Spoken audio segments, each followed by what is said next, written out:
अस्सलाम वालेकुम। इस वीडियो में हम पढ़ेंगे ट्रीटमेंट्स ऑफ कार्डियोवैस्कुलर डिसऑर्डर्स। दिल की बीमारियां, कार्डियोवैस्कुलर डिसऑर्डर्स मतलब वेजल्स की बीमारियां हो या दिल की बीमारियां, उनको ट्रीटमेंट कैसे किया जाता है, उनको ठीक कैसे किया जाता है। हमारी हार्ट से रिलेटेड ये एक और जो है टॉपिक है, आज इसको जो है डिस्कस करना है। इसमें हमारे 3 जो है वो टाइप्स आ जाते हैं, इनको भी जो है आज डिस्कस करेंगे। तो चलिए स्टार्ट करते हैं। चैप्टर नंबर 12 हमारा कंटिन्यू है। आज जो है हमारा ये एक टॉपिक है, इसके बाद जो है हमारा एक दो टॉपिक्स हैं, उसके बाद हम इसको चैप्टर को फिनिश करने वाले हैं। तो सबसे पहले कोरोनरी बाईपास को डिस्कस करते हैं। कोरोनरी बाईपास क्या है? कोरोनरी का वर्ड जो है वो हमारी हार्ट के लिए यूज़ होता है, और बाईपास का मतलब है हमारे जो रोड जैसे बाईपास होते हैं, जो है हम एक साइड से एक रोड लेते हैं तो ये जो है एक तरह का बाईपास बन जाता है। तो बाईपास जो है वो कैसे होता है? It's a medical procedure to improve blood flow to the heart. ये एक मेडिकल प्रोसीजर है जिसमें हम ब्लड फ्लो को जो है इम्प्रूव करते हैं। मतलब कैसे करते हैं? It may be needed when arteries supply blood to the heart tissues called coronary arteries are narrowed और ब्लॉक्ड। तो ऐसी आर्टरीज, कोरोनरी आर्टरीज़ वो आर्टरीज़ होती हैं जो हार्ट तक जो है वो हार्ट के खुद के टिश्यूज़ तक जो है वो ब्लड पहुंचाती हैं। ये हमारी हार्ट है, यहाँ से जो एक आर्टरी निकल रही है, और ये जो आर्टरीज़ हैं ये खुद हार्ट के खुद के मसल्स को जो है ये ब्लड पहुंचा रही हैं। ये जो कोरोनरी आर्टरीज़ कहलाती हैं। तो ये जब नैरो हो जाती हैं, मतलब इनमें जो ये एक आर्टरी है, मिसाल के तौर पर ये आर्टरी जो है ये नैरो हो गई है, इसके अंदर जो है हमारे पास कोई एक प्लैक बन गया है। तो ये प्लैक जो है अब ये आर्टरी को रोक रहा है, आर्टरी को थोड़ा सा बंद कर रहा है। तो इसके लिए जो है हम क्या करेंगे, हमारे पास एक प्रोसेस है जिसका कोरोनरी बाईपास कहते हैं। तो ये तब नीड होता है, इसकी ज़रूरत तब होती है जब ये आर्टरीज़ या नैरो हो जाएं या ब्लॉक हो जाएं। तो आर्टरीज़ नैरो हो जाएं या ब्लॉक हो जाएं, कोरोनरी जो आर्टरीज़ हैं जो दिल को खुद को जो है ब्लड पहुँचाने वाली आर्टरीज़ हैं, वो जब ब्लॉक हो जाएँ या वो ब्लॉक हो जाएं या नैरो हो जाएं, तो तब जो है हम उसके ब्लड फ्लो को इम्प्रूव कर सकते हैं। वो कैसे करेंगे?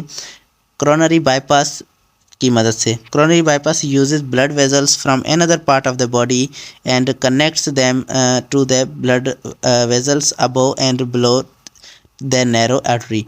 मिसाल के तौर पे ये नैरो आर्टरी है हमारी, ये एक किस्म की आर्टरी है।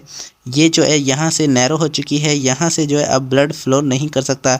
ये जो है हमारे पास प्लैक बन चुका है, अब ये जो है यहाँ से ब्लॉक कर दिया इसने, अब जो है इसे ठीक नहीं किया जा सकता। तो क्या करेंगे हमारे जो है सर्जन है वो सर्जरी ऐसी करेंगे कि यहाँ से जो है वो एक तरह की यहाँ से तोड़ के, मिसाल के तौर पे हमारे पास यहाँ से जो एक नई ब्लड वेज़ल जो है वो इंसर्ट कर देंगे, जो सीधा यहाँ तक जो है वो बाईपास करेगी। और ये जो ब्लड वेज़ल है अब यहाँ से जो है ब्लड फ्लो कर सकता है। तो यहाँ से ब्लड आएगा, ब्लड जो है ये ऐसे जाएगा और यहाँ से बाहर चला जाएगा। तो ये आगे और पीछे बैक जो ऊपर और नीचे दोनों के जो है वो ये लगा देंगे। हमारी एक नई बॉडी के दूसरे पार्ट से जो है वो एक किस्म की ब्लड वेज़ल निकाल कर वो जो है यहाँ पर लगा देते हैं, और इसे जो है वो हम एक तरह का बाईपास कहते हैं, क्योंकि ये बाईपास एक नए रास्ते से जो है हमारी जो हमारा जो खून है वो जा रहा है, हमारा ब्लड जो है एक नए रास्ते से जा रहा है। तो इसे जो है वो कोरोनरी बाईपास कहते हैं। Bypassing the narrowed and blockage blocked coronary artery. तो ये जो है बाईपासिंग हो गया हमारी कोरोनरी आर्टरी जो ब्लॉक हो चुकी थी, उसको हमने बाईपास करके एक नया रास्ता दे दिया जहाँ से जो है ब्लड फ्लो कर सकता है। तो ये आज का हमारा टॉपिक हो गया। उसके बाद आते हैं एंजियोप्लास्टिसिटी पे। ये जो है हमारा एक और जो है वो एक तरीका है हार्ट के प्रॉब्लम्स को ठीक करने का, जिसके अंदर एंजियोप्लास्टी आ जाता है। तो एंजियोप्लास्टी क्या है? It's a medical procedure used to improve the blood flow. ये भी एक ब्लड फ्लो को इम्प्रूव करने का जो है वो मेडिकल प्रोसीजर है थ्रू नैरोड आर्टरीज़। इसके अंदर भी नैरो अगर आर्टरीज़ आ गई हैं तो नैरो आर्टरी को जो है वो ठीक करने का एक और भी हमारे पास रास्ता है। It is involve in the placing a long tube catheter, जिसे हम कैथेटर कहते हैं। एक लॉन्ग ट्यूब, एक बड़ा सा ट्यूब जो है वो हम इसमें प्लेस करते हैं इनटू अ ब्लड वेज़ल। एक ब्लड वेज़ल के अंदर, मिसाल के तौर पे ये ब्लड वेज़ल है, इसके अंदर हम एक बड़ा सा जो है वो ट्यूब अंदर जो है वो घुसा देते हैं ब्लड वेज़ल्स के अंदर। Place small balloon at the site of the narrowing. तो यहाँ पर साइट जहाँ पर नैरोइंग की है वहाँ पर हम बलून को जो है एक पहुँचाते हैं। When the balloon inflate the blood vessel should be open and aloe the healthy blood flow.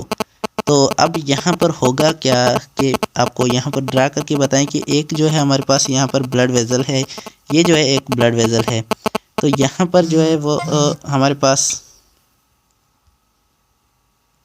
यहाँ पर जो है हमारे पास आप देखें कि ब्लड वेज़ल है, और यहाँ पर जो है ये हमारे पास जो है एक तरह का प्लाक बन चुका है, और इसने जो है वो हमारी ब्लड वेज़ल्स को जो है ये ऐसे कर दिया है, बंद कर दिया है।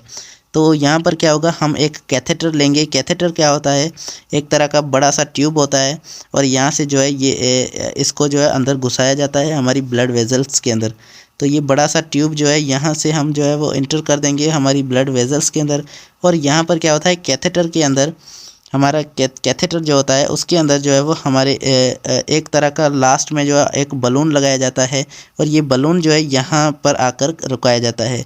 तो ये बलून यहाँ पर आ जाएगा, और ये जो है कैथेटर है हमारा, और जैसे ही बलून यहाँ पर आएगा तो बलून को फुलाया जाता है, इन्फ्लेट किया जाता है, खोला जाता है, उसके अंदर हवा भरी जाती है, और हवा भरेंगे तो ये हमारा जो बलून है, मिसाल के तौर पे ये हमारी ये जो बलून है ये ऐसे बड़ा हो जाएगा, और ये जो है हमारा कैथेटर है, ये बलून जो है बड़ा हो गया।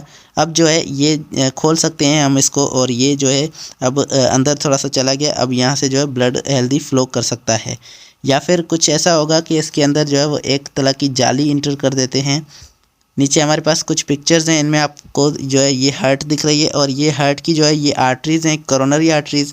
इसके अंदर जो है यहाँ पर जो है कुछ ब्लॉकेज है, तो ये जो है हमने एक कैथेटर इंटर कर दिया है। आप यहाँ पर देखें, ये जो आर्टरी आपको दिख रही है ये कोरोनरी आर्टरी है, और यहाँ पर जो है ये ब्लड फ्लो जो है यहाँ पर डिस्टर्ब्ड है, और इसके अंदर जो है हमने एक तरह का जो है ये हमने इंटर किया है। इसको जो कहते हैं, ये जो है हमारे पास इंटर हो रहा है, ये जो है कैथेटर है, ये कैथेटर इसके अंदर इंटर हो रहा है। और यहाँ पर जहाँ पर जाएगा तो इसके अंदर एक तरह का जो है बलून इसके अंदर इंटर है, और ये बलून जो है इसको इन्फ्लेट किया जाएगा। जब इस बलून को जो है इन्फ्लेट किया जाएगा तो आप इस पिक्चर में देख सकते हैं कि ये बलून फूल चुका है, और ये जो हमारा यहाँ पर जो इसका डायामीटर था हमारे प्लेग का, और वो प्लेग का डायामीटर जो है कंप्रेस हो गया। अब प्लेग जो है वो खुल चुका है, और जब हमने बलून निकालेंगे तो एक तरह की यहाँ पर जाली भी हम लगा देते हैं। तो ये जाली जो है इस तरह की, ऐसी एक तरह की जाली बनी होती है, और ये जाली जो है एक तरह से एक जगह पे खुलती है तो वहाँ से बंद नहीं होती, और ये यहाँ पर लगी हुई होती है, ब्लड जो है फ्लो करता रहता है। तो ये होता है इसके अंदर हमारी एंजियोप्लास्टिसिटी के अंदर। आप यहाँ पर देख सकते हैं कि ये हमारे पास पहले आर्टरी थी। अगर हम यहाँ से काट कर आर्टरी को दिखाएं तो ये हमारी जो है यहाँ पर पहले आर्टरी थी, और यहाँ पर जैसे ही हमने यहाँ पर कैथेटर इंटर किया और जैसे ही हमने जो है बलून को फुलाया ऐसे, तो ये जो मास था ये बंद हो चुका। अब ये जो इतना बड़ा जो है यहाँ पर होल हो चुका है, और ये जो है यहाँ से ब्लड जो है अब फ्लो कर सकता है। तो ये हमारा था एंजियोप्लास्टिसिटी का, जिसके अंदर जो है एक बलून को यूज़ किया जाता है, और उसको ब्लड वेसल के अंदर डाला जाता है, और बलून को फुलाया जाता है ताकि वो प्लेक है वो कंप्रेस होकर बंद हो जाए, और हमारी ब्लड वेसल जो है वो खुल जाए और उससे ब्लड पास करने लगे। तो उसके बाद हम आते हैं ओपन हार्ट सर्जरी पर। ओपन का वर्ड यूज़ होता है खुले हुए होने के लिए। तो हम जो है इंसान को काट के हार्ट तक पहुँचें और उसे अपने हाथों से जो है वो उसकी सर्जरी करें, उसे जो है वो ओपन हार्ट सर्जरी कहते हैं। तो ये बहुत ही ख़तरनाक होता है। It is a surgical process in which the breast bone being cracked open providing direct access to the heart. ये जो है इसके अंदर हम जो है वो हड्डियों से जो ढांचे को उसको बाहर से काटते हैं और उसको ओपन करते हैं, और डायरेक्ट जो है वो हम हार्ट तक एक्सेस लेते हैं, मतलब डायरेक्ट हम हार्ट तक पहुंचते हैं और उसकी डायरेक्ट जो है वो हम हाथों से अपने हाथों से सर्जरी करते हैं। तो ये डॉक्टर्स जो उसे हार्ट तक जो है वो डायरेक्ट उसकी एक्सेस लेते हैं, तो इसे ओपन हार्ट सर्जरी कहते हैं। Allowing surgeon to fix heart problems. कोई भी हार्ट की प्रॉब्लम्स है उसे जो है वो हम अगर काट कर हम जो है वो काट कर उसके अंदर जो है वो सर्जरी करें तो उसे जो है वो हम ओपन हार्ट सर्जरी कहते हैं। While the patient is placed on the heart lung machine. इस मशीन को जो है वो हार्ट लंग मशीन कहते हैं, और ये जो है एक तरह की मशीन है जिसके अंदर पेशेंट को जो है वो लेटाया जाता है और वहाँ पर जो है सर्जरी की जाती है। Open heart surgery is probably the most widely known and feared of all the operation. ये एक बड़ी और मशहूर जो है ऑपरेशन होती है, और ये जो है बहुत डरावनी है, बहुत जो है वो इससे लोग बहुत डरते हैं। बट इन राइट हैंड्स, लेकिन अच्छे हाथों में, मतलब होशियार डॉक्टर के हाथों में Open heart surgery can be remarkable, safe and effective, associated with excellent outcomes for patient। तो ये पेशेंट्स को बहुत अच्छे फ़ायदे दे सकती है और ये बड़े जो है वो बड़े बड़े फ़ायदे दे सकती है। हार्ट की प्रॉब्लम्स को ख़त्म करने के लिए ओपन हार्ट सर्जरी एक अच्छी सर्जरी है, लेकिन इससे लोग पता नहीं क्यों ज़्यादा डरे हुए हैं। बहुत ही इम्पॉर्टेंट और बहुत ही जो है वेल नॉन मीन्स बहुत ही मशहूर जो है वो ये सर्जरी है और ये होशियार डॉक्टर जो है वो अच्छे से इसे कर सकते हैं। तो ये था आज का हमारा topic, treatments of heart problems और कार्डियोवैस्कुलर प्रॉब्लम्स। उम्मीद है आपको ये अच्छे से समझ में आ चुका होगा। जल्द ही हमारा ये चैप्टर भी कंप्लीट होने वाला है। तो वीडियो को इसी बात पे वीडियो को लाइक करना, चैनल को भी सब्सक्राइब कर दें, बेल आइकन को भी प्रेस कर दें ताकि हम जो है वो नया चैप्टर जल्द से स्टार्ट करें और हम कंटिन्यू करें आगे से। Thank you so much for watching. अल्लाह हाफिज़।